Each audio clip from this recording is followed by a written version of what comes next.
This is Mixlaw Production.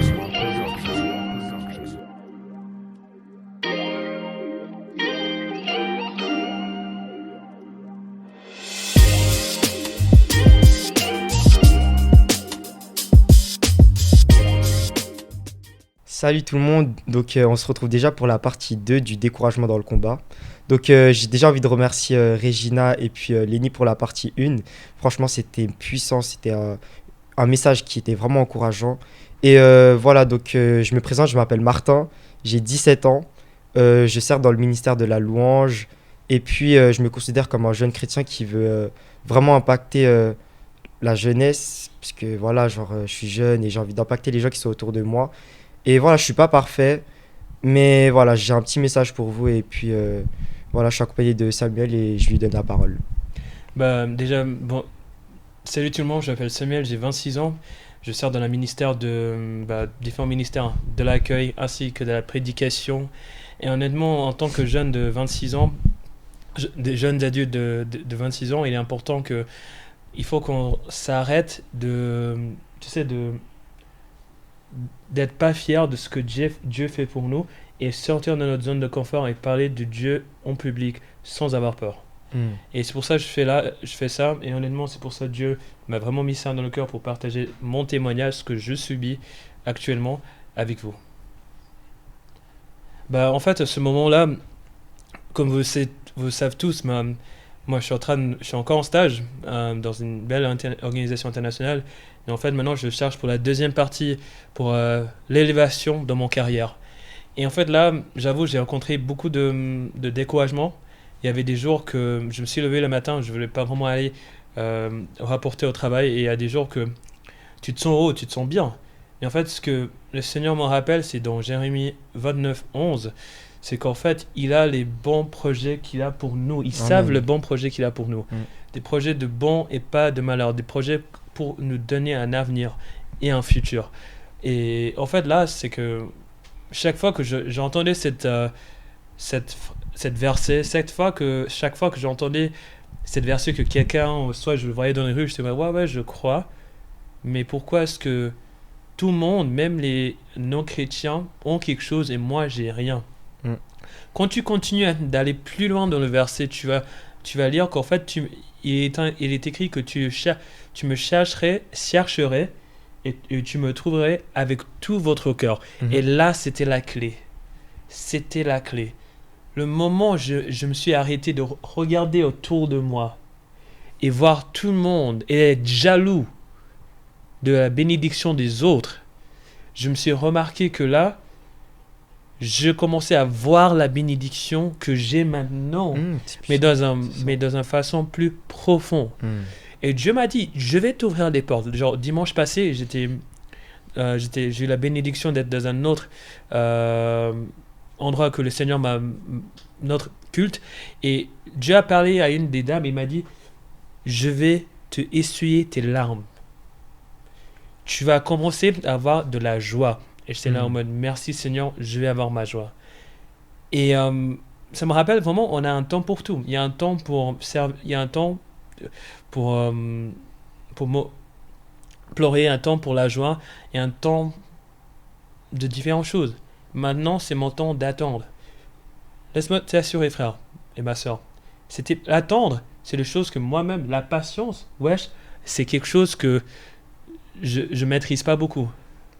Mais il y a une chose qui est sûre, c'est que peut-être toi, tu n'es pas patient, mais Dieu est patient avec toi. Marche dans le temps de Dieu, arrêtez de marcher dans tes propres temps. Et comme je te dis à ce moment-là, après avoir entendu ce message encourageant, je continue à marcher avec fierté, avec bénédiction, quel que soit qui était jeté contre moi, je reste fort parce que le Seigneur était toujours à côté de moi. C'est tout ce que j'ai à dire. Je passe maintenant la parole à mon ami Martin. Yes, donc merci déjà Samuel. Le sujet c'est le découragement dans le combat. Et j'ai envie de commencer par vous raconter ce qu'est mon découragement. Enfin, même qu'est-ce que c'est le découragement et tout. Et en fait, moi j'ai plusieurs combats. Et moi j'ai des combats comme l'impatience, la peur de mal faire J'ai des combats comme la comparaison. Ça, c'est un combat qui m'a vraiment, qui m'a assez mis mal. Et puis voilà, j'ai aussi des combats comme dans les relations, etc. Que ce soit avec des proches, dans la famille ou que ce soit avec des amitiés, etc. Et puis moi, j'ai envie de vous dire que tous chrétiens ont des combats. Et c'est des combats qui sont pas forcément évidents, pas forcément faciles. Mais voilà, j'ai envie de vous dire que Dieu a un temps pour tout et Dieu a vraiment des choses pour vous. Et c'est pas du hasard si vous traversez ces combats-là. Et puis voilà, j'ai envie de commencer par vous demander quels sont vos combats en fait. Je sais pas par quoi vous êtes en train de traverser, je sais pas les combats que vous êtes en train de vivre actuellement, mais j'ai envie de vous dire que aujourd'hui, ce message-là, il est pour vous. Et voilà. Donc, j'ai envie de commencer par parler d'une histoire dans la Bible qui m'a beaucoup touché. Donc, c'est celle de Job. J'ai envie de faire un petit rappel de Job. Donc, Job, c'est vraiment une personne qui possédait énormément de biens, une personne qui avait tout. Et puis, c'était une personne qui était droite et qui avait peur de Dieu. Et enfin, une crainte de Dieu plutôt. Et puis voilà, c'était un homme bien, c'était un homme bon. Et un jour, Satan s'est présenté devant Dieu. Et puis vraiment, il a mis Job en défi un peu. Dans le sens où Satan, il a dit à Dieu, ouais, Job, il te sert parce que justement, il possède tous ses biens, il possède tout ça, et c'est pour ça en fait. Mais maintenant, si tu lui retirais tout ça, tu vas voir qu'il va te maudire. Et à ce moment-là, il faut savoir que Satan, il était sûr de lui. Donc, en soi, c'est déjà un découragement.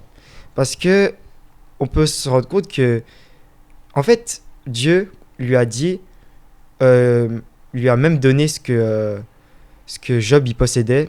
Il a permis justement ce combat-là. Et on voit que Dieu, il est vraiment sûr. Et en fait, ça montre que Dieu, il te connaît avant même que tu naisses et il savait déjà que Job, il allait réussir. Donc voilà, on voit que Satan, c'était le découragement dès le début en fait, puisqu'il disait comme quoi, non, Job, il va te maudire, etc. etc. Donc voilà, j'ai envie de faire un rappel sur ce qu'est le découragement. Donc le découragement, c'est quoi ? Le découragement, c'est un abattement, c'est un accablement, c'est un anéantissement, c'est une démoralisation, c'est une dépression, c'est un désespoir, c'est une faiblesse ou même une lassitude. Donc on va y revenir après. Et du coup, faut savoir que le combat, il est permis par Dieu. Le combat, c'est quelque chose que Dieu il permet. Et en fait, Dieu il nous donne vraiment les armes pour contrer l'ennemi en fait. Il nous donne cette puissance pour contrer l'ennemi en fait. Et en fait, moi j'ai envie de vous dire que dans l'histoire de Job, on peut clairement comprendre un peu la peine et les moments durs que Job a traversés en fait. On peut tous comprendre un peu sa peine et ses douleurs, parce qu'il a quand même perdu énormément de choses, il a perdu des membres de sa famille et tout, et on peut clairement comprendre ce découragement-là. Et du coup, voilà, j'ai juste envie de vous encourager à lire son histoire, ça peut vraiment vous encourager. Et faut savoir qu'à la fin de l'histoire de Job, Dieu l'a béni doublement. Donc voilà, c'était juste la petite parenthèse sur l'histoire de Job. Et maintenant, j'ai envie de vous partager quelques versets pour vous encourager. Donc j'ai vraiment ce verset-là qui est à cœur. C'est 1 Corinthiens 10-13. Aucune tentation ne vous est survenue qui n'ait été humaine. Dieu est fidèle et il ne permettra pas que vous soyez tentés au-delà de vos forces, mais avec la tentation, il préparera aussi le moyen d'en sortir afin que vous puissiez la supporter. Ce verset-là, il me touche particulièrement parce que, en fait, c'est vraiment Dieu qui nous dit qu'il n'y a aucune tentation où vraiment, en fait, on n'a pas la capacité de s'en sortir, en fait. Donc, peu importe les combats que tu traverses, que je sais pas, peut-être tu traverses une rupture amicale ou amoureuse, ou peut-être que, je sais pas, ton ami, il a été promu et pas toi, ou des choses qui vraiment te poussent vers le bas, j'ai envie de te dire que Dieu te donne la puissance de surmonter ça. Et, euh, et voilà, j'ai envie de vous dire que vraiment, le combat, je sais que c'est pas facile. Je sais que parfois, ouais, voilà, on a des circonstances qui nous poussent à être malheureux ou à être vraiment, enfin, se décourager, quoi. Et j'ai juste envie de vous dire que dans le combat, le découragement, il devient la victoire. Dans le combat, le découragement devient la force. Dans le combat, ça devient la joie. Et vraiment, réjouissez-vous vraiment dans le combat parce que, en fait, ça prouve juste que vous êtes sur la bonne voie. Et il y a un verset qui me touche aussi, c'est Jacques 1, 2 à 4. C'est mes frères et sœurs, considérés comme un sujet de joie, complètent les diverses épreuves auxquelles vous pouvez être exposés. 3. Sachant que la mise à l'épreuve de votre foi produit la persévérance. 4. Mais il faut que la persévérance accomplisse parfaitement sa tâche afin que vous soyez parfaitement qualifiés, sans défaut et qu'il ne vous manque de rien. Donc voilà, vraiment je vous encourage à être plus persévérant dans le combat et ne lâchez pas. Donc vraiment j'ai envie de t'encourager toi qui écoute ce message. J'ai envie vraiment de te dire que tu es fort, tu es forte et que ouais, mets ta foi en Dieu. Je sais que c'est pas facile dit comme ça, mais vraiment je t'encourage vraiment à tout donner à Dieu, à tout déposer aux pieds de Dieu. Et puis je sais que les combats sont pas faciles, encore une fois, je le répète, mais vraiment Dieu est notre espoir. Et voilà, j'ai envie de rappeler encore ce qu'est le découragement. Donc je vais vraiment insister sur ce qu'est le découragement. Donc le découragement, c'est un abattement, un accablement, un anéantissement, une démoralisation, une dépression, un désespoir, une faiblesse, une lassitude. Et juste dès maintenant, j'ai envie que tous ces noms disparaissent. Car maintenant, l'abattement, il devient l'enthousiasme. L'accablement, il devient le soulagement. L'anéantissement devient le maintien. La démoralisation devient l'encouragement. La dépression devient la joie. Ça, c'est puissant. Le désespoir devient l'espoir, la faiblesse devient la force et la lassitude devient l'énergie. Donc Jésus est vraiment celui qui peut te consoler, qui peut t'aider.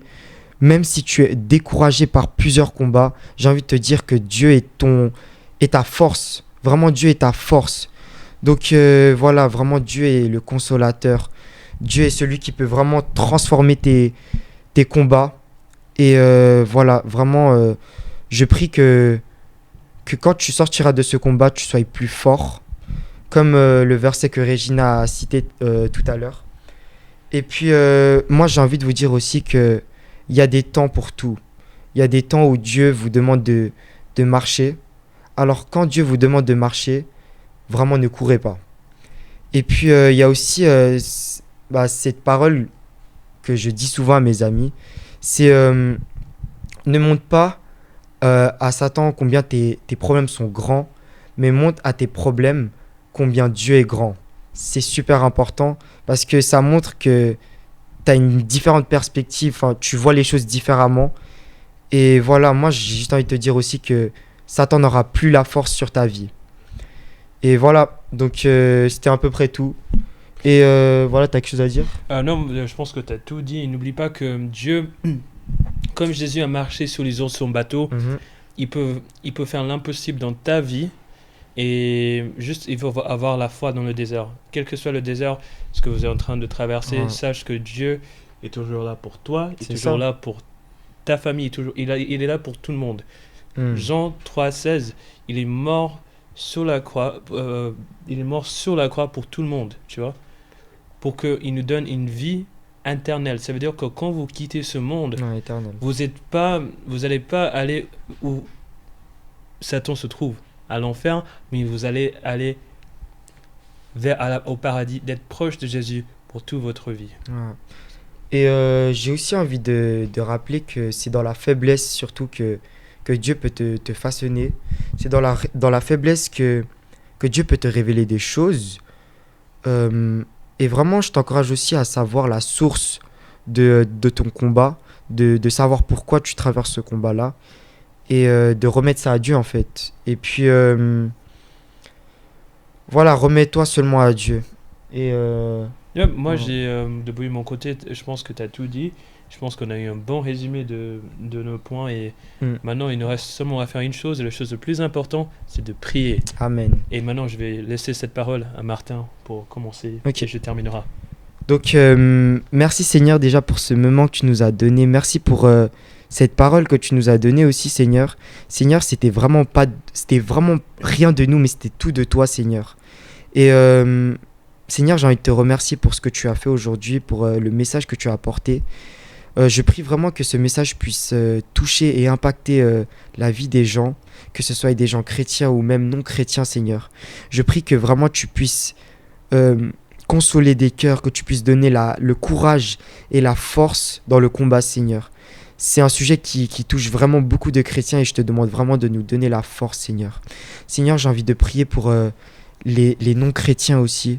J'ai vraiment à cœur de prier pour eux parce que je sais que eux aussi sûrement ils vivent des combats et ils savent pas forcément comment les traverser. Et vraiment, Seigneur, je prie que s'il y a un non-chrétien qui écoute ce message-là, je prie que vraiment tu puisses, ne serait-ce que mettre un petit peu de ta foi en Dieu et tu vas voir que Dieu va faire une différence dans ta vie. Tu vas voir que Dieu va agir dans ta vie. Et même si tu ne le vois pas, Dieu va agir. Même si tu ne sens pas, Dieu agira. Et voilà, j'ai envie de remercier, Seigneur, pour tout ce que tu as fait. Et je déclare une victoire dans la vie de tout le monde. Je déclare vraiment cette victoire dans le nom de Jésus, Seigneur. Et au nom de Jésus, j'ai prié. Amen. Amen, Seigneur, nous te remercions vraiment pour cette opportunité. Tu es l'étoile brillante du matin. Tu es le Seigneur qui brille à travers toutes les situations. Seigneur, je prie pour mes frères, mes sœurs qui écoutent cette podcast, Seigneur, que tu puisses être la source de joie dans leur vie, Seigneur, et que que chaque larme qui tombe depuis leur visage, Seigneur, tu les suis et tu ramènes la joie et une danse de joie dans leur vie, Seigneur.